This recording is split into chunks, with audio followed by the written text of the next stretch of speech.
What's up, everyone? Marc Lobliner, TigerFitness.com, bringing the ruckus. I got asked this question the other day, and it was just once. I'm not going to pretend like 800 people asked me this question, but it's one I wanted to address. And that was, what is the biggest lesson I've learned in my years in business? I'm 35 years old, November 22nd. It's coming right up. And I've been in business. I started working at Corporate Weeder when I was 19 years old.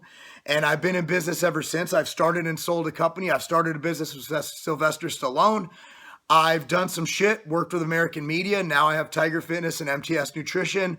And I've done some consulting. My resume, if you looked on LinkedIn, it's pretty deep, bro. It's pretty deep. Especially for someone who's only 35 years old.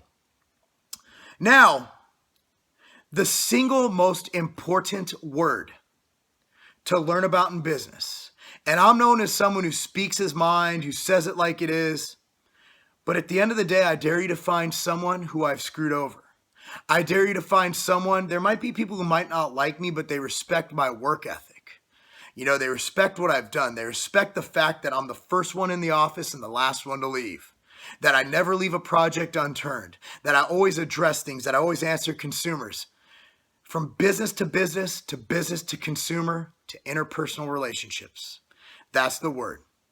Relationships. The number one lesson I learned in business is that relationships are everything. Your word is everything. Your ethics, your morals, they're everything. Screwing people over, not a good idea. Especially in a niche industry, that shit comes back to haunt you. And at the end of the day, you don't want that. At the end of the day, is that really the legacy you want to leave behind anyway? Do you want your kids to find out later in life that you screwed someone over for $1 million? I've done business with people who've been bad, who've done mean things, who don't have a good reputation. And guess what? They make a lot of money. And you're going to see it, and it's tempting. It's tempting. But at the end of the day, you can still make good money. Look your kids in the eye and say you made an honest living, and look yourself in the mirror and be proud of who you are by building proper and real relationships. I can look the camera in the eye and say, I don't need friends outside of my industry. You know, I could look you right in the eye, right at the lens instead of looking at myself talking. And I can say, hey, I am legitimately best friends with Sean Torbati. I'm legitimately good friends with Mike Rashid, with Doug Miller. My partner, Chad, I hold him in the highest regard of anyone in the world. You know, I can honestly say that Araceli, who works with TigerFitness.com, is one of the nicest people I know. And I'd break bread with her any day of the week. And she's sweet. And I call her my work mom. Because every time we're at a trade show, she always knows that I'm about to pass out from dehydration and hunger. She always brings me water. All right. She's always worried about me sleeping enough, you know. I can tell you right now, John, our COO, is one of the nicest, most ethical, caring people you'll ever meet. Matt, the national sales manager for MTS Nutrition, honestly, the hardest working guy who doesn't get enough accolades within the industry because he literally is the only employee full-time for MTS. Okay. Steve Shaw, Andrew, Andy, Jason, our entire staff, Birdman. I go on Randall. I'm going to miss somebody and they're going to hate me for it, but fuck you, I tried. We have a great staff. And the thing is, I legitimately care about their families. I legitimately make friends with them. I legitimately build relationships. That whole thing, don't mix business with personal, it's impossible. It's impossible if you truly love and care about what you do for a living. If you truly love and care about who you're around. If you truly love and care about your fellow man in general, you will realize that, I forgot Austin. Sorry, Austin. You're young. You'll get over it. If you truly care and love people, you will not be able to separate business and personal. That, oh, I screwed you over. Oh, it's just business. No.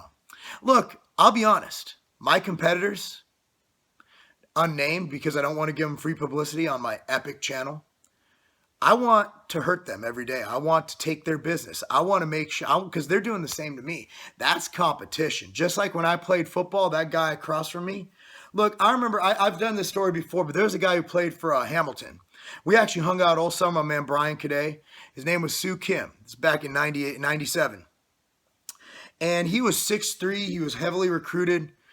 And he was lined up right across from me all game. I was playing left guard. He was playing nose tackle. And I fucking owned his ass all fucking game. And I talked all the shit in the world while I was doing it. Afterwards, after the end of the game, we shook hands, gave each other a hug. I believe we went to Shakey's, all-you-can-eat pizza that weekend. It's business to me. On the playing field, I'm going to fucking fuck you up. I'm going to provide better service than you. I'm going to have a better staff than you. I'm going to have better products than you. I'm going to do everything I can to be better than you. Just like I've trained 6 hours a day for football to be better than Sue Kim, and he only trained 2. Okay? I'm going to beat you on stage because I'm going to diet harder and more consistently than my competitor. And I'm going to train harder and I'm going to train smarter. All right? I'm going to do things to win. But it's all friendly. It's all relationships. And at the end of the day, my competitors, as much shit as I'll talk, every single one of them would break bread with me. I have no doubt, because I'd break bread with them. Because we're all trying to support our family. We're all trying to be the best at what we do.